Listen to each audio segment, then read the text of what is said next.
Hello students, welcome to study 24 Udaipur.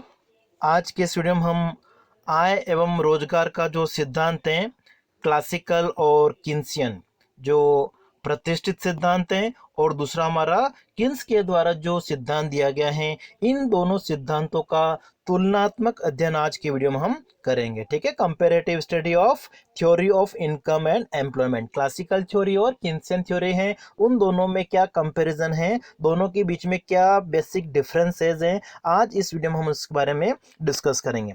अब देखिए, सबसे पहले अगर हम क्लासिकल थ्योरी की बात करें, जो प्रतिष्ठित सिद्धांत हैं, तो जो क्लासिकल इकोनॉमिक्स थे, प्रतिष्ठित अर्थशास्त्री थे, उनका क्या मानना था कि जो इकोनॉमी है उसमें एक तरह से फुल एम्प्लॉयमेंट होता है, पूर्ण रोजगार का स्तर पाया जाता है। और जो इकोनॉमी है, ठीक है, वो एक तरह से क्या होती है, फ्री इकोनॉमी होती है, स्वतंत्र अर्थव्यवस्था होती है, और जिसमें जो संतुलन है वो मांग और पूर्ति की शक्तियों के आधार पर अपने आप निर्धारित हो जाता है। अर्थव्यवस्था जो होती है उसमें जो से का बाजार नियम है, ठीक है, सेज मार्केट जो लॉ है, वो एक तरह से क्रियाशील होता है, मतलब पूर्ति अपनी मांग स्वयं बना लेती है, और इसी कारण से डिमांड और सप्लाई, वस्तुओं की मांग और पूर्ति हमेशा बराबर होती हैं। इसी तरीके से श्रम बाजार में श्रम की मांग और श्रम की पूर्ति ये भी बराबर होते हैं। तो क्लासिकल जो इकोनॉमिक्स थे, उनका मानना था कि अर्थव्यवस्था में पूर्ण रोजगार पाया जाता है और सरकार को आर्थिक क्रियाओं में किसी प्रकार का कोई हस्तक्षेप नहीं करना चाहिए। गवर्नमेंट अगर किसी तरीके से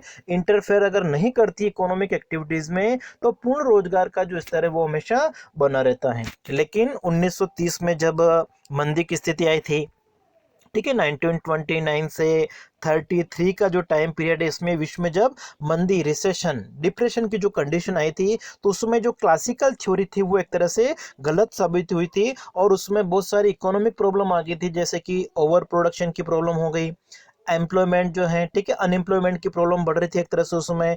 साथ ही साथ जो डिमांड और सप्लाई, उसमें बैलेंस नहीं था, इक्विलिब्रियम नहीं था। मतलब ये जो इकोनॉमिक प्रॉब्लम थी, उनका सॉल्यूशन क्लासिकल इकोनॉमिक्स नहीं दे पाए थे, और इसी के फलस्वरूप 1936 में किन्स की एक बुक आई थी, द जनरल थ्योरी। उस बुक में किन्स ने आय एवं रोजगार का सिद्धांत प्रतिपादित किया था। और किन्स ने क्या बताया था कि किसी भी अर्थव्यवस्था में जो रोजगार है एन, ठीक है, वो किसके ऊपर निर्भर करता है, आय के ऊपर निर्भर करता है। किन्स का क्या मानना था कि अर्थव्यवस्था में जो रोजगार का स्तर है वो किसके ऊपर निर्भर करता है, आय के ऊपर निर्भर करता है, या रोजगार का जो निर्धारण है वो प्रभावी मांग के ऊपर निर्भर करता है। ठीक है, प्रभावी मांग, इफेक्टिव डिमांड, और इफेक्टिव डिमांड क्या होती है, जहां पर समग्र मांग, एग्रीगेट डिमांड और एग्रीगेट सप्लाई, ये दोनों क्या होते हैं, बराबर होते हैं। और अर्थव्यवस्था में अगर रोजगार का स्तर बढ़ाना है, तो रोजगार का स्तर बढ़ाने के लिए ये जो समग्र मांग है, एग्रीगेट डिमांड है, उसको बढ़ा के रोजगार का स्तर बढ़ाया जा सकता है। क्यों? क्योंकि एग्रीगेट सप्लाई जो होती है, समग्र पूर्ति होती है, उसको किन्स ने क्या माना था, एक तरह से वो स्थिर होती हैं। ठीक है, उनका जो सिद्धांत था वो एक तरह से क्या था, शॉर्ट रन से रिलेटेड था, और शॉर्ट रन में उन्होंने क्या माना था कि जो एग्रीगेट सप्लाई है, अल्पकाल में समग्र पूर्ति को उन्होंने स्थिर माना था। अब देखिए, दोनों का हम तुलनात्मक अध्ययन कर लेते हैं अलग अलग पॉइंट के आधार पर। सबसे पहले अगर हम फुल एम्प्लॉयमेंट की अगर हम बात कर रहे हैं, पूर्ण रोजगार का स्तर, तो जो क्लासिकल अर्थशास्त्री थे, प्रतिष्ठित अर्थशास्त्री, उनका क्या करना था कि अर्थव्यवस्था जो इसमें फुल एम्प्लॉयमेंट पाया जाता है, पूर्ण रोजगार का जो स्तर है वो एक तरह से सामान्य अवस्था होती है, और इसलिए रोजगार के अलग से सिद्धांत की कोई आवश्यकता नहीं होती है। ठीक है, क्लासिकल इकोनॉमिक्स जो प्रतिष्ठित अर्थशास्त्री थे वो क्या मानते थे कि अर्थव्यवस्था में हमेशा फुल एम्प्लॉयमेंट, पूर्ण रोजगार का स्तर बना रहता है, और अगर अल्प रोजगार का स्तर है तो वो कुछ समय के लिए होता है, और बाजार में ऐसी शक्तियां क्रियाशील होती हैं जो अर्थव्यवस्था में अपने आप ही क्या करती हैं, पूर्ण रोजगार के स्तर को ला देती हैं। और इसलिए पूर्ण जो रोजगार का जो सिद्धांत है, उसकी अलग से सिद्धांत की आवश्यकता नहीं है। लेकिन प्रोफेसर किन्स जो थे, उनका क्या मानना था कि ये जो पूर्ण रोजगार की जो स्थिति है वो एक तरह से विशेष स्थिति ही हो सकती है। सामान्यतया अर्थव्यवस्था जो है वहां पर अपूर्ण रोजगार, अंडर एम्प्लॉयमेंट का लेवल होता है। अर्थव्यवस्था का जो संतुलन है वो अल्प रोजगार स्तर पर ही लागू हो जाता है। ठीक है, और जो कैपिटलिस्ट इकोनॉमी होती है, पूंजीवादी अर्थव्यवस्था होती है, वहां पर एक तरह से ये सिद्धांत जो है वो क्रियाशील होता है। मतलब अर्थव्यवस्था में हमेशा पूर्ण रोजगार की स्थिति होना आवश्यक नहीं है। अर्थव्यवस्था का जो संतुलन है वो अल्प रोजगार स्तर पर भी हो सकता है।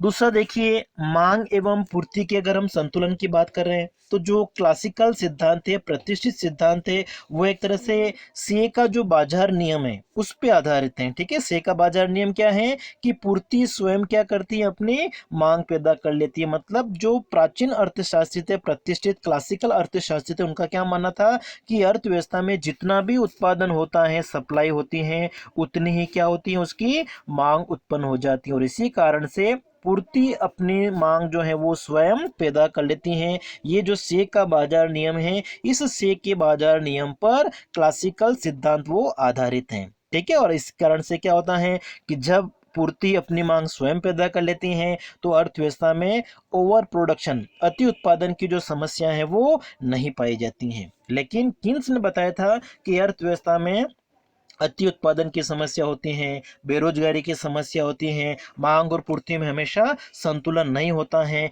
किन्स का मानना था कि ये जो मांग होती है वो पूर्ति को उत्पन्न करती है। ठीक है, क्लासिकल तो क्या मानते थे से के बाजार नियम के अनुसार कि पूर्ति अपनी जो मांग है वो स्वयं पैदा कर लेती है। लेकिन किन्स ने क्या बताया कि ऐसा नहीं होता। उन्होंने बताया कि जो मांग होती है, ठीक है, डिमांड, वो क्या करती हैं, अपने लिए पूर्ति है वो पैदा करती हैं। ठीक है, तो ये एक तरह से, और अर्थव्यवस्था में जो प्रभावी मांग है उसमें अगर कमी होती है तो प्रभावी मांग में कमी होने से क्या होता है, अर्थव्यवस्था में बेरोजगारी की स्थिति आ जाती है। ठीक है, मतलब प्रभावी मांग कम होने का मतलब क्या है कि लोग अपनी जो आय है, अपनी समस्त आय को उपभोग के ऊपर वो खर्च नहीं कर रहे हैं, और उपभोग के ऊपर अगर वो खर्च नहीं करते हैं तो इस स्थिति में क्या होगा, अर्थव्यवस्था में बेरोजगारी की जो समस्या है वो उत्पन्न हो जाती है। नेक्स्ट पॉइंट हमारा है सरकारी हस्तक्षेप।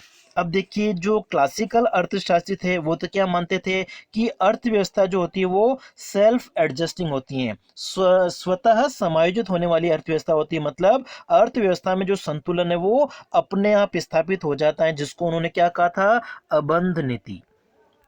ठीक है, अबंध नीति का मतलब क्या हो गया कि जो अर्थव्यवस्था उसमें सरकार का किसी प्रकार से कोई हस्तक्षेप नहीं होता है, और अर्थव्यवस्था जो होती है उसमें संतुलन जो है वो अपने आप स्थापित हो जाता है। बाजार में ऐसी शक्तियां क्रियाशील होती हैं जो अर्थव्यवस्था में अगर असंतुलन की स्थिति है तो वो कुछ समय के लिए होगी, और ये बाजार की जो शक्तियां हैं वो अर्थव्यवस्था में अपने आप ही संतुलन ला देगी। लेकिन 1930 के दशक में जो मंदी की स्थिति आई थी तो उस समय ऐसी स्थितियां हो गई थी, ऐसी आर्थिक समस्या हो गई थी कि अर्थव्यवस्था में जो संतुलन है वो अपने आप स्थापित नहीं हो पा रहा था। और इसीलिए प्रोफेसर किन्स जो थे उन्होंने अपने सिद्धांत के माध्यम से बताया कि अर्थव्यवस्था में सरकार को हस्तक्षेप करना चाहिए। यदि अर्थव्यवस्था में निजी निवेश, ठीक है, जो प्राइवेट इन्वेस्टमेंट है, अगर कम है और वो मंदी की स्थिति को दूर करने में अगर सहायक नहीं है, रोजगार के स्तर को बढ़ाने में सहायक नहीं है, तो इस स्थिति में सरकार को क्या करना चाहिए,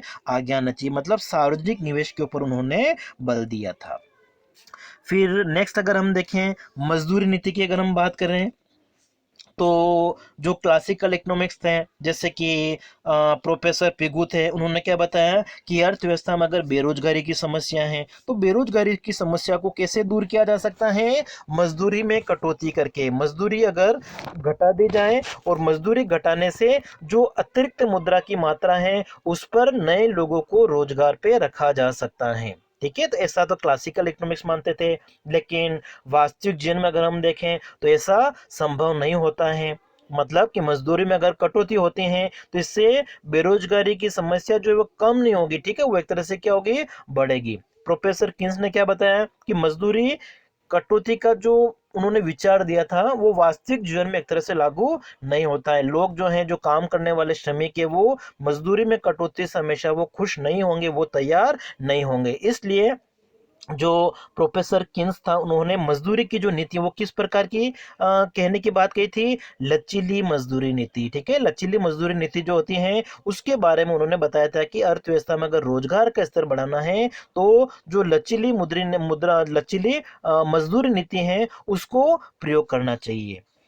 फिर नेक्स्ट अगर हम बचतों की बात करें, बचतों के बारे में जैसे जो क्लासिकल अर्थशास्त्री थे वो क्या मानते थे कि जो अर्थव्यवस्था में बचत है या जो मितव्ययिता थे वो एक तरह से अच्छी होती है, क्योंकि लोग जब बचत करते हैं तो बचत से क्या होता है, अर्थव्यवस्था में पूंजी निर्माण होता है और पूंजी निर्माण से आर्थिक वृद्धि, इकोनॉमिक ग्रोथ जो है वो लाई जा सकती है। लेकिन प्रोफेसर किन्स थे, उनका क्या मानना था कि यदि एक व्यक्ति बचत करता है वो तो अच्छा है, लेकिन अगर समाज में सारे लोग अगर बचत करने लग जाएंगे, ठीक है, जिसको हम कहते हैं सार्वजनिक बचत, तो देखिए व्यक्तिगत बचत को प्रोफेसर किन्स अच्छा मानते थे, लेकिन जो सार्वजनिक बचत है, यदि अर्थव्यवस्था में सभी लोग अगर बचत करने लग जाएंगे तो एक तरह से क्या है, सार्वजनिक बुराई है, एक तरह से ये दोष है। क्यों? क्योंकि अगर अर्थव्यवस्था में कुल बचतों में वृद्धि होती है तो कुल बचतों के बढ़ने से क्या होगा, अर्थव्यवस्था में जो कंजप्शन, कुल उपभोग मांग है वो कम हो जाएगी, ठीक है, उपभोग कम हो जाएगा,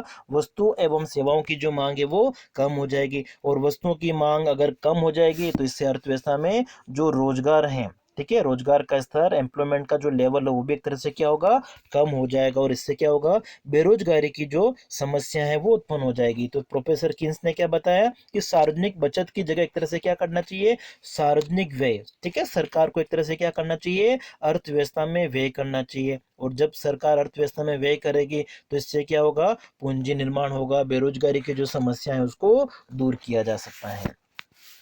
फिर नेक्स्ट हमारा जो पॉइंट वो है बचत एवं निवेश में समानता की अगर हम बात करें तो जो क्लासिकल अर्थशास्त्री थे, प्रतिष्ठित अर्थशास्त्री, उनका क्या मानना था कि अर्थव्यवस्था में हमेशा बचत और निवेश दोनों क्या होते हैं, बराबर होते हैं, बचत और निवेश हमेशा बराबर होते हैं, और अगर इनमें समानता नहीं है तो इनमें समानता जो है वो रेट ऑफ इंटरेस्ट, ब्याज की दर में परिवर्तन के द्वारा सेविंग और इन्वेस्टमेंट को इक्वल किया जा सकता है, ठीक है। अगर किसी स्थिति में बचत और निवेश बराबर नहीं है, मतलब अगर बचतें ज्यादा हो जाती हैं निवेश की तुलना में, तो इनमें जो संतुलन की स्थिति है वो ब्याज की दर में परिवर्तन के द्वारा लाई जा सकती है। लेकिन प्रोफेसर किन्स का क्या मानना था कि बचत और निवेश में जो समानता है वो ब्याज की दर के द्वारा नहीं, किसके द्वारा लाई जा सकती है, आय में परिवर्तन के द्वारा लाई जा सकती है, क्योंकि जो ये इन्वेस्टमेंट होता है वो किसके ऊपर डिपेंड करता है, अर्थव्यवस्था में मार्जिनल एफिशिएंसी ऑफ कैपिटल, मुद्रा की जो सीमांत कार्यकुशलता होती है, पूंजी की जो सीमांत कार्यकुशलता होती है उसके ऊपर निर्भर करता है निवेश। इसलिए बचत और निवेश में जो समानता है वो आय में परिवर्तन के द्वारा लाई जा सकती है, ऐसा प्रोफेसर किन्स मानते थे। प्रोफेसर किन्स ने बताया था बचत और निवेश की समानता किसके आधार पर होगी, आय में परिवर्तन के द्वारा, और प्रतिष्ठित अर्थशास्त्री क्या मानते थे, ब्याज की दर में परिवर्तन के द्वारा इनमें समानता लाई जा सकती है। फिर नेक्स्ट पॉइंट हमारा मुद्रा की तटस्थता, न्यूट्रलिटी ऑफ मनी की अगर हम बात करें तो जो क्लासिकल अर्थशास्त्री थे, जो प्रतिष्ठित अर्थशास्त्री थे, उनका क्या मानना था कि मुद्रा एक तरह से क्या होती है, तटस्थ होती है, मतलब मुद्रा की मात्रा में परिवर्तन होने से रोजगार का जो स्तर है या जो उत्पादन का स्तर है, ठीक है, या ब्याज की दर है, इस पर किसी प्रकार से कोई प्रभाव नहीं पड़ता है, ठीक है। क्लासिकल अर्थशास्त्री क्या मानते थे कि अर्थव्यवस्था में मुद्रा की जो मात्रा है उसमें परिवर्तन होने से रोजगार का स्तर या उत्पादन के स्तर पर किसी प्रकार का प्रभाव नहीं पड़ता है, मुद्रा केवल विनिमय के माध्यम के लिए वस्तु एवं सेवाओं का लेन देन करने के लिए प्रयोग की जाती है। लेकिन प्रोफेसर किन्स का मानना था कि मुद्रा एक तरह से क्या होती है, तटस्थ होती हैं, ठीक है, मतलब क्योंकि अर्थव्यवस्था में क्या होता है, उनके अनुसार अर्थव्यवस्था में एक तरह से पूर्ण रोजगार की जो स्थिति है वो अगर पाई जाएगी तो मुद्रा की मात्रा बढ़ने से क्या होगा, कीमत स्तर में भी आनुपातिक वृद्धि होगी, लेकिन जो उत्पादन का स्तर है वो एक तरह से क्या होता है, स्थिर रहता है। और साथ ही साथ उन्होंने अपने विश्लेषण में मुद्रा की जो तरलता मांग है, ठीक है, तरलता मांग के ऊपर जोर दिया था, और उन्होंने बताया था कि जो ब्याज की दर है वो अपने एक न्यूनतम स्तर पर आ जाती है, ठीक है, और उससे वो ज्यादा कम नहीं होनी चाहिए, ठीक है, चाहे अगर मुद्रा की पूर्ति बढ़ जाए तो भी ब्याज की दर का एक न्यूनतम स्तर आ जाता है, जिसके बाद में ब्याज की दर में कमी नहीं होती है। फिर नेक्स्ट हमारा है आर्थिक विश्लेषण के अगर हम प्रकार की बात करें तो देखिए जो क्लासिकल इकोनॉमिक्स थे, जो क्लासिकल सिद्धांत थे, प्रतिष्ठित सिद्धांत, वो एक तरह से क्या था, व्यष्टि विश्लेषण था, ठीक है, वो अर्थव्यवस्था के किसी एक भाग से संबंधित होता है व्यष्टि विश्लेषण। क्योंकि 1930 की मंदी से पहले की अगर हम बात करें तो जो अर्थशास्त्र का रूप था वो किस प्रकार का था, व्यष्टि अर्थशास्त्र था, और उस व्यष्टि विश्लेषण को ही संपूर्ण अर्थव्यवस्था पर लागू करने का प्रयास किया गया था। लेकिन प्रोफेसर किन्स ने जो सिद्धांत दिया है, या किन्स की जो बुक आई थी 1936 में, उसके बाद में उन्होंने समष्टि अर्थशास्त्र मतलब संपूर्ण अर्थव्यवस्था के लिए किस प्रकार से संतुलन की स्थिति को लाया जा सकता है, अर्थव्यवस्था में कुल आय, कुल रोजगार का स्तर, कुल उत्पादन, कुल उपभोग, कुल मांग, समग्र मांग और समग्र पूर्ति की जो हम बात करते हैं, तो ये सारे एक तरह से क्या है, समष्टिगत चर हैं। तो प्रोफेसर किन्स का जो सिद्धांत था वो एक तरह से समष्टि विश्लेषण कहा जाता है, सामान्य सिद्धांत से संबंधित है। लेकिन जो क्लासिकल थ्योरी थी वो एक तरह से किसके ऊपर डिपेंड है, व्यष्टि विश्लेषण। ठीक है, क्लासिकल क्या है, माइक्रो से रिलेटेड है, और किन्स का जो एनालिसिस है, विश्लेषण है, वो मैक्रो से रिलेटेड था। ठीक है, तो ये आर्थिक विश्लेषण के प्रकार हो गए। फिर अगर हम विभिन्न आर्थिक नीतियों की अगर बात करें तो क्लासिकल अर्थशास्त्री वो एक तरह से क्या मानते थे कि अर्थव्यवस्था में अबंध नीति होती है। ठीक है, अबंध का मतलब क्या हो गया कि जिसमें सरकार जो है वो किसी प्रकार से कोई हस्तक्षेप नहीं करती। ठीक है, आर्थिक क्रियाओं में सरकार का हस्तक्षेप नहीं होता है, और इसलिए जो मॉनेटरी पॉलिसी है या फिस्कल पॉलिसी है, राजकोषीय नीति और मौद्रिक नीति की कोई आवश्यकता नहीं थी। बस अर्थव्यवस्था में एक तरह से क्या होना चाहिए, संतुलित बजट नीति के ऊपर वो विश्वास करते थे। ठीक है, संतुलित बजट नीति का मतलब क्या हो गया कि जो बजट बनाया जा रहा है उसमें जो रिसिप्ट्स हैं और जो एक्सपेंडिचर वो क्या होना चाहिए, इक्वल होना चाहिए, ऐसा क्लासिकल अर्थशास्त्री मानते थे। लेकिन प्रोफेसर किन्स क्या मानते थे कि अगर अर्थव्यवस्था में बेरोजगारी की स्थिति है तो उसको दूर करने के लिए क्या करना चाहिए, जो राजकोषीय नीति है, फिस्कल पॉलिसी है, उसका यूज करना चाहिए, या फिर सरकार के द्वारा जो मंदी और अगर मंदी की स्थिति और मुद्रास्फीति की स्थिति है तो उसके लिए जो घाटे के बजट हैं, ठीक है, डेफिसिट बजट, या फिर जो सरप्लस बजट होता है,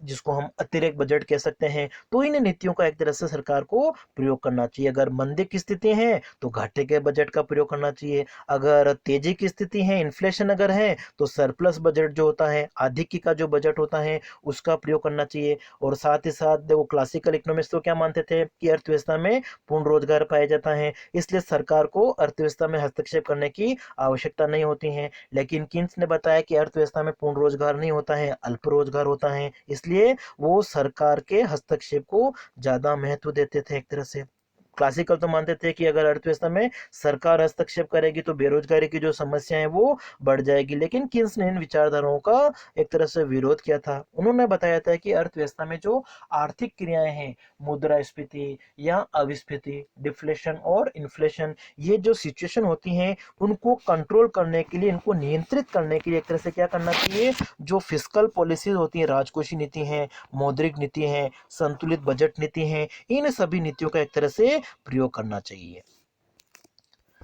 फिर नेक्स्ट अगर हम बात कर रहे हैं मौद्रिक सिद्धांत की, कि जो क्लासिकल थ्योरी थी, जो थी, जो प्रतिष्ठित सिद्धांत है, वो एक तरह से मुद्रा सिद्धांत और कीमत सिद्धांत को एक तरह से अलग अलग अध्ययन करते हैं। ठीक है, जिसमें ब्याज की दर का जो निर्धारण है, ठीक है, उसके लिए सेविंग और इन्वेस्टमेंट को लिया था। और कीमत सिद्धांत के लिए हम देखते हैं कि जो मुद्रा की मात्रा है, अगर अर्थव्यवस्था में मुद्रा की मात्रा बढ़ती है तो कीमत स्तर भी बढ़ता है, और मुद्रा की मात्रा अगर कम हो जाती है तो कीमत स्तर भी कम हो जाता है। तो इस तरीके से हम एक तरह से कह सकते हैं कि काल्पनिक रूप से अगर हम देखें, सैद्धांतिक तौर पर देखें, तो जो प्रतिष्ठित सिद्धांत था उसमें मुद्रा सिद्धांत और कीमत सिद्धांत को अलग अलग अध्ययन किया गया था। लेकिन प्रोफेसर किन्स जो था उन्होंने अपनी थ्योरी में, अपने सिद्धांत में इन दोनों विचारधाराओं को एक साथ सम्मिलित कर दिया था, और उन्होंने मुद्रा को एक तरह से क्या बताया था, अतटस्थ बताया था एक तरह से।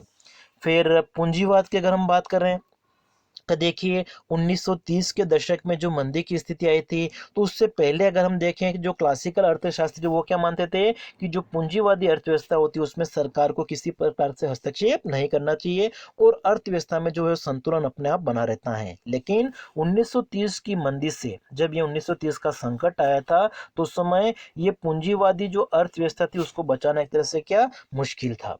क्योंकि उस समय जो क्लासिकल थ्योरी थी, क्लासिकल सिद्धांत था, उन आर्थिक समस्याओं का हल जो है वो नहीं बता पाया था। लेकिन प्रोफेसर किन्स ने उन आर्थिक समस्याओं को हल करने के लिए जो सरकार का हस्तक्षेप है, सरकारी हस्तक्षेप पर बल दिया था, जिससे क्या हुआ था कि जो पूंजीवाद था उसमें एक तरह से सुधार हुआ था। साथ ही उन्होंने बताया कि अर्थव्यवस्था में जो समग्र मांग है उसको बढ़ा के एक तरह से रोजगार का स्तर जो है बढ़ाया जा सकता है। ठीक है, अगर नहीं होता ऐसा तो साम्यवाद की जो स्थिति है वो उत्पन्न हो सकती थी।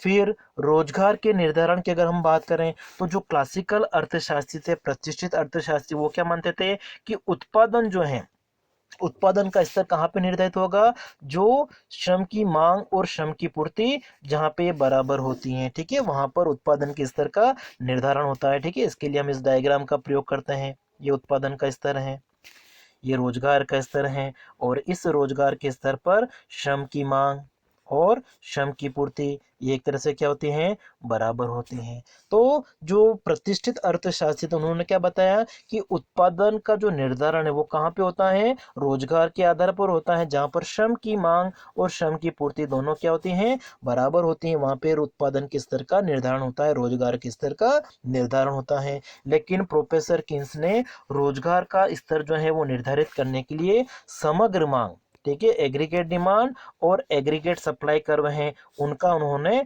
प्रयोग किया था। ठीक है, और एग्रीगेट सप्लाई और एग्रीगेट डिमांड इन वक्रों का प्रयोग करके उन्होंने अर्थव्यवस्था में रोजगार के निर्धारण की व्याख्या की थी। अब देखिए, मुद्रा की मांग की अगर हम बात करें तो जो प्रतिष्ठित अर्थशास्त्री थे वो क्या मानते थे कि मुद्रा की जो मांग है, मुद्रा की मांग क्यों की जाती है, विनिमय के माध्यम के लिए, वस्तु एवं सेवाओं का लेन देन करने के लिए। और इसके लिए उन्होंने फिशर का जो समीकरण था, M V plus M dash V dash upon T P equal to, ठीक है, इस समीकरण का उन्होंने प्रयोग किया था। या मुद्रा की कुल मांग P T equal to M V plus M dash V dash, इस समीकरण का उन्होंने प्रयोग किया था मुद्रा की मांग के लिए। और मुद्रा की मांग किस लिए की जाती है, विनिमय के माध्यम के लिए, मीडियम ऑफ एक्सचेंज के लिए। लेकिन प्रोफेसर किन्स ने क्या बताया कि मुद्रा की जो मांग है उसकी उन्होंने 3 कारण बताए थे। ठीक है, मुद्रा की एक जो मांग है वो लेन देन उद्देश्य के लिए, अपनी दैनिक जीवन की जो आवश्यकता है उसको प्रयोग करने के लिए, दूसरा सतर्कता उद्देश्य के लिए, और तीसरा उन्होंने बताया था सट्टा उद्देश्य के लिए। तो मुद्रा की जो मांग है वो 3 कारणों से की जाती है। लेन देन के साथ साथ में उन्होंने सतर्कता और सट्टा उद्देश्य को भी अपने विश्लेषण में शामिल किया था। और फिर अगर हम श्रम बाजार में संतुलन की बात कर रहे हैं तो क्लासिकल जो अर्थशास्त्री थे, प्रतिष्ठित अर्थशास्त्री, वो क्या मानते थे कि अर्थव्यवस्था में जो श्रम बाजार है उसमें जो संतुलन होता है, ठीक है, उस पे जो मजदूरी दर होगी वो एक तरह से क्या होगी, वास्तविक मजदूरी दर की वो बात करते थे। डब्ल्यू अपॉन पी का मतलब क्या है, वास्तविक मजदूरी दर। तो जो क्लासिकल अर्थशास्त्री थे प्रतिष्ठित, उन्होंने क्या बताया कि श्रम बाजार में जो संतुलन है वहां पर कौन सी मजदूरी निर्धारित होगी, वास्तविक मजदूरी को उन्होंने अपने विश्लेषण में शामिल किया था, रियल वेजेस को। ठीक है, डब्ल्यू अपॉन पी। लेकिन किन्स की अगर हम बात करें तो किन्स ने अपने विश्लेषण में श्रम की मांग और पूर्ति के आधार पर जो मजदूरी निर्धारित हो रही है वो कौन सी है, मनी वेज को उन्होंने अपने, मौद्रिक मजदूरी जो होती है उसको उन्होंने अपने विश्लेषण में शामिल किया था। तो हम कह सकते हैं कि जो प्रतिष्ठित सिद्धांत है और जो किन्स का सिद्धांत है, ठीक है, उनके बीच में कौन कौन से डिफरेंस थे उसके बारे में हमने डिस्कस किया था। साथ ही साथ हम कह सकते हैं कि जो क्लासिकल थ्योरी है वो एक तरह से लॉन्ग रन से रिलेटेड है, ठीक है, दीर्घकाल से संबंधित है। और किन्स का जो विश्लेषण था, प्रोफेसर किन्स का, वो शॉर्ट रन, ठीक है, अल्पकाल से संबंधित था। तो ये कुछ बिंदुओं के आधार पर हमने इन दोनों में क्या अंतर है उसको डिस्कस किया था।